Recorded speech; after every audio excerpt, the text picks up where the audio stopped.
प्रभु यीशु जगह जगह परमेश्वर के राज्य का शुभ संदेश देने लगे। उनके साथ थे 12 शिष्य और दुष्ट आत्माओं से मुक्त की गई कुछ स्त्रियां, मरियम जो मगदलीनी कहलाती थी, योअन्ना जिसका पति खोजा हेरोदेस के दरबार में भंडारी था, और सुसन्ना।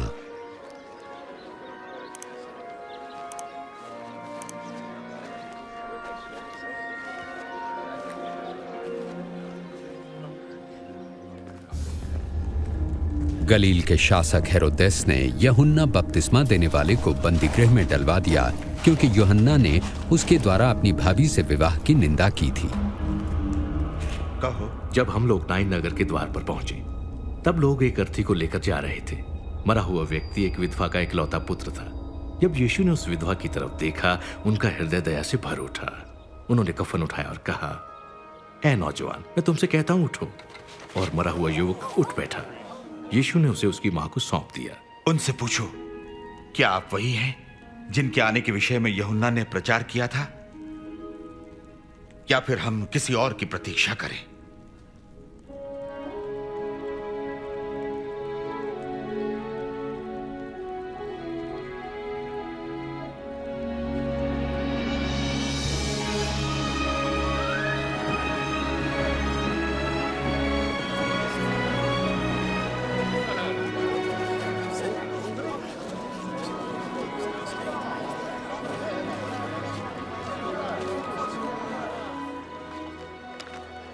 गुरुजी,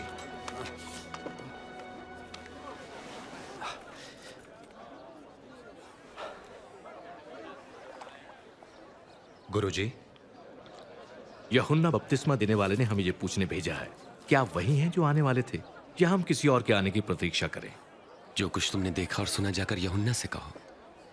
अंधे देख सकते हैं, लंगड़े चल सकते हैं। धन्य हैं वे लोग जो मुझ पर संदेह नहीं करते।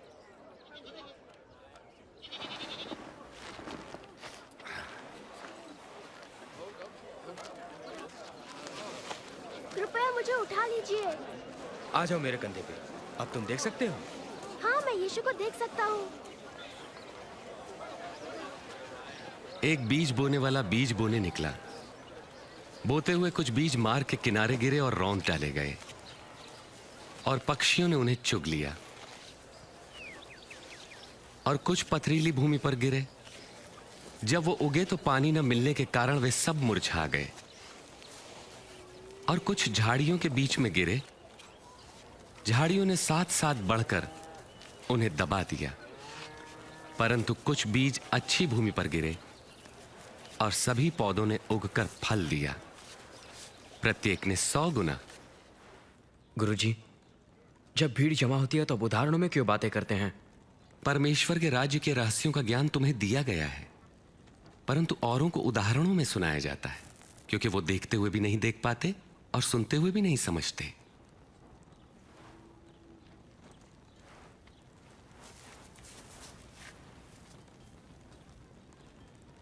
इस उदाहरण का अर्थ यह है,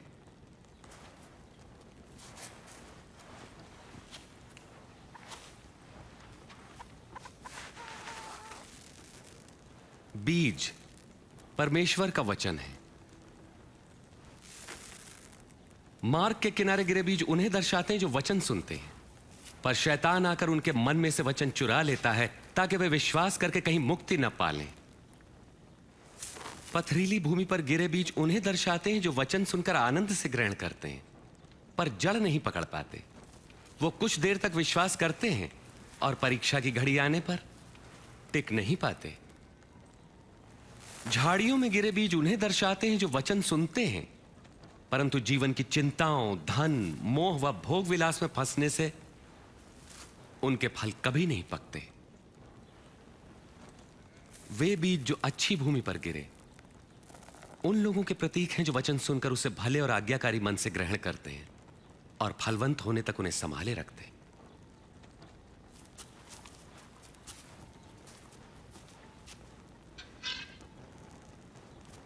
दिया जलाकर कोई बर्तन से नहीं ढांकता, और ना ही खाट के नीचे रखता है, बल्कि उसे दीवार पर रखता है, ताकि भीतर आने वालों को उससे प्रकाश मिले।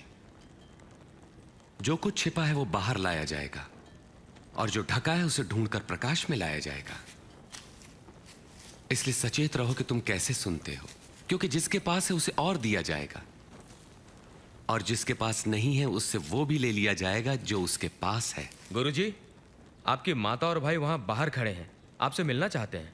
मेरी माँ और मेरे भाई वे हैं जो परमेश्वर का वचन सुनते और मानते हैं।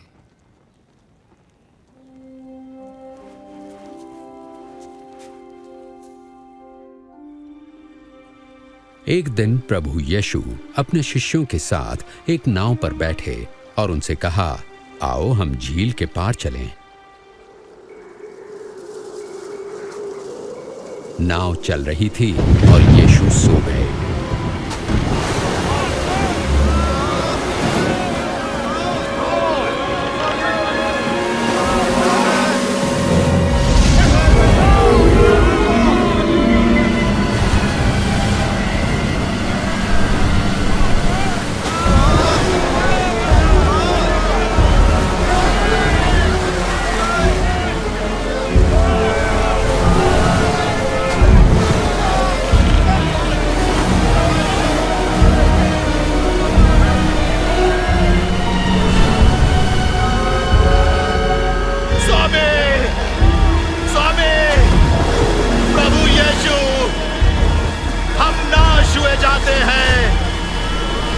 हमें लहरें घेर रही हैं, हम डूब जाएंगे, हमें बचाइए।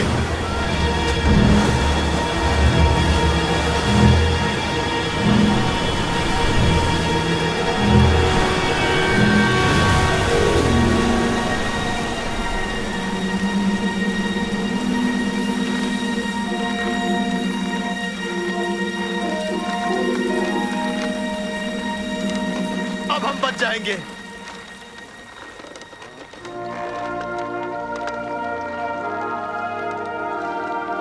कहां गया तुम्हारा विश्वास?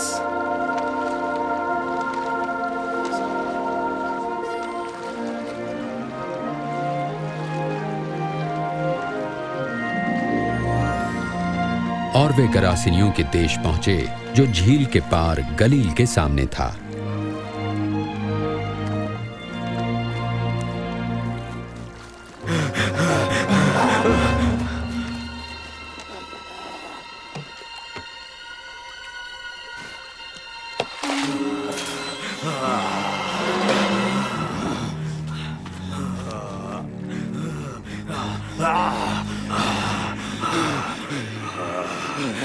यीशु, परम प्रधान परमेश्वर के पुत्र,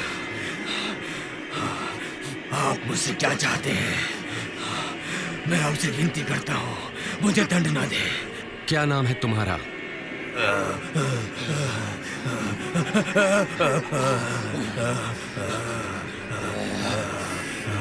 सेना। प्रभु विनती करते हैं, हमें नरक कुंड में ना भेजे, पर सुअरों के उस झुंड में भेज दे।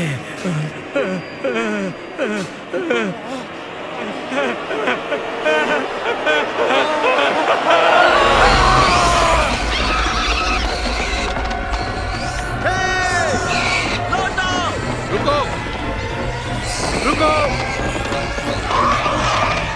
और दुष्ट आत्माएं उसमें से निकलकर सुअरों में समा गई।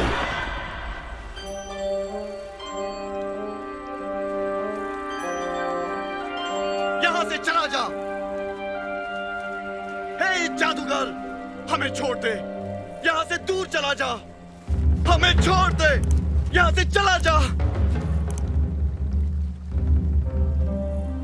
आप जहां जाएंगे मैं भी साथ चलूंगा। मुझे अपने साथ आने दें। घर लौट जाओ। परमेश्वर ने जो किया है वो बताओ।